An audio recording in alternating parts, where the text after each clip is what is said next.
ఈరోజు ఎంత గొప్ప ఆలోచన అంటే ఈ మధ్యకాలంలో కర్ణాటక గవర్నమెంట్ నుంచి కర్ణాటక సోషల్ వెల్ఫేర్ మంత్రి గారు ఆ డిపార్ట్మెంట్కి సంబంధించినటువంటి ఐఏఎస్ ఆఫీసర్లు ఆంధ్రప్రదేశ్ వచ్చి బాబాసాహెబ్ అంబేద్కర్ గారి విగ్రహాన్ని పరిశీలించి చూసి బ్రహ్మాండంగా ఉందండి, చాలా గొప్ప కార్యక్రమాన్ని మరి ఈ రాష్ట్ర ముఖ్యమంత్రిగా ఉన్న జగన్మోహన్ రెడ్డి గారు చేశారు, మేము కూడా మా రాష్ట్రంలో ఇంప్లిమెంట్ చేస్తామని చెప్పి వెళ్తే ఎక్కడ రాని ఇలా ఎవరన్నా కనీసం వారు వస్తే మీడియాకి ప్రవేశం లేదు, వారు వస్తే ఎవరికి తెలియదు. మినిమం ప్రక్క రాష్ట్రం నుంచి వస్తే మేము ఆంధ్రప్రదేశ్ నుంచి కర్ణాటకకి వెళ్తే, మహారాష్ట్రకి వెళ్తే, పంజాబ్ వెళ్తే అక్కడ ఉన్నటువంటి మంత్రులు రిసీవ్ చేసుకొని అక్కడ ఉన్నటువంటి మంత్రులు ఆ డిపార్ట్మెంట్ వాళ్ళు వచ్చి అక్కడ జరుగుతున్న కార్యక్రమాల కోసం ఎక్స్ప్లెయిన్ చేస్తున్న పరిస్థితి ఉంది.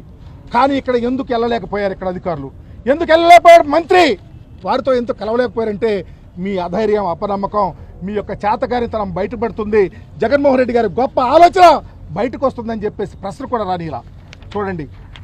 ఆ రాష్ట్రానికి సంబంధించినటువంటి మంత్రి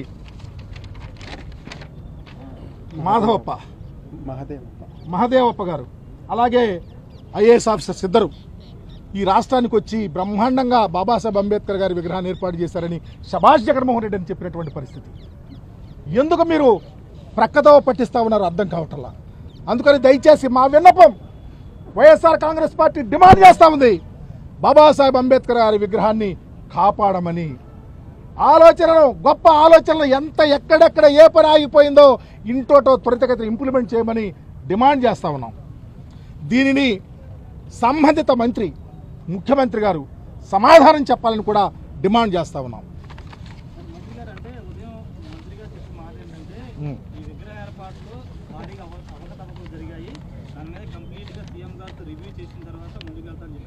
రెండోది సోషల్ వెల్ఫేర్ డిపార్ట్మెంట్ ద్వారా అనుమతి తీసుకుని ఇండస్ట్రీ డిపార్ట్మెంట్ ద్వారా నిర్మాణం చేసి మెయింటెనెన్స్ విజయవాడ మున్సిపల్ కార్పొరేషన్ ఇచ్చారు, పొంతలు లేకుండా చేశారనేది మంత్రి గారు చెప్తున్నారు. ఒక విషయం సార్, ఆ మంత్రి గారికే అధికారం మీ చేతిలో ఉంది, ఎలాంటి ఎంక్వైరీ అయినా చేయండి. ఇది ఒక్క సోషల్ వెల్ఫేర్ డిపార్ట్మెంట్ చేయటానికే లేదు, మ్యాన్ పవర్ ప్లానింగ్, ఆర్గనైజేషన్ స్ట్రక్చర్ని APIIC, municipal corporation, social welfare department కలిసి చేసినటువంటి వర్క్ ఇది. ఇదేదో ఆషామాషిగా మీకులాగా స్టాచ్యూ పెడతానని చెప్పి పారిపోయే రకంగా కాదు. ఎంక్వైరీ చేయండి, ఏం అవకతవకలు జరిగినాయి, ఎలాంటి ఎనామలీస్ జరిగినాయి. ముందు అసలు వర్క్ మొత్తం ఆపేసి, కరెంట్లు ఆపేసి, జనాలను ఆపేసి, ఎవరు రానికుండా చేస్తే ఏ ఉద్దేశంతో మీరు చేస్తామన్నారు మంత్రి గారు? సమాధానం చెప్పని అడుగుతా ఉన్నా. ఏది ఏమైనప్పటికీ మీరు ఏం చేసినా, ఎలాంటి అవకతవకలు జరిగాయని తెలిసినా ప్రభుత్వం మీ చేతిలో ఉంది, ఎంక్వైరీ మీరు చేయొచ్చు. ఎందుకు నెగ్లెక్ట్ చేస్తూ ఉన్నారు? మీ ఆలోచన బాబాజీ అంబేద్కర్ యొక్క భావజాలం మీద వ్యతిరేకంగా ఉంది కాబట్టే నెగ్లెక్ట్ చేస్తూ ఉన్నారు.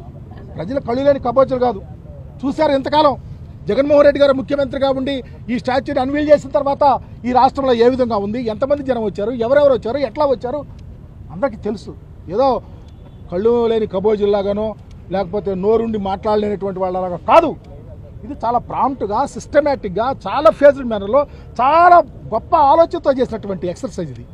కాబట్టి మీరు మాటలు చెప్పి మేము పూర్తి చేస్తాంలే, ఇదివరకు అంబేద్కర్ గారి విగ్రహం మేము పెట్టబోయాం, మేము పెట్టలేకపోయాం, తర్వాత ఆలోచి పెట్టారు, ఎలక్షన్ ముందు పెట్టారు. ఇదా 3.5 years minimum 3.5 years marathon exercise చేయించాం, ఎమినెంట్ పర్సనాలిటీని తీసుకొచ్చాం, ఎక్స్పర్ట్స్ని తీసుకొచ్చాం, బాబాసాహెబ్ ఆలోచన విధానంలో ముందున్నటువంటి ప్రజ్ఞల్ని, విజ్ఞతకర వాళ్ళని తీసుకొచ్చి ఈ స్టాచ్యూని ఏర్పాటు చేయడానికి ఎవరు వచ్చినా బ్రహ్మాండంగా జరిగింది, గొప్ప స్టాచ్యూ అని చెప్పేవాళ్ళే కానీ విమర్శించో తప్పు జరిగిందని చెప్పేవాళ్ళే లేదు. మీరు చెప్పొచ్చు, తప్పుకోటానికి చేతకాక వదిలేస్తే కాదు. ఏదో వచ్చి రాజకీయం చేయొద్దు. నేను రాజకీయ నాయకుడిలాగా మాట్లాడాల. ఒక పొలిటికల్ పార్టీతో సంబంధం ఉండినా, మా అందరి ఆలోచన అదైనా, ఇది ఒక గొప్ప మహాదేవుని యొక్క, మహనీయుని యొక్క స్టాచ్యూ కాబట్టి గొప్ప మనసుతో ఆలోచించమని కూడా మీ ద్వారా తెలియపరుస్తా ఉన్నా.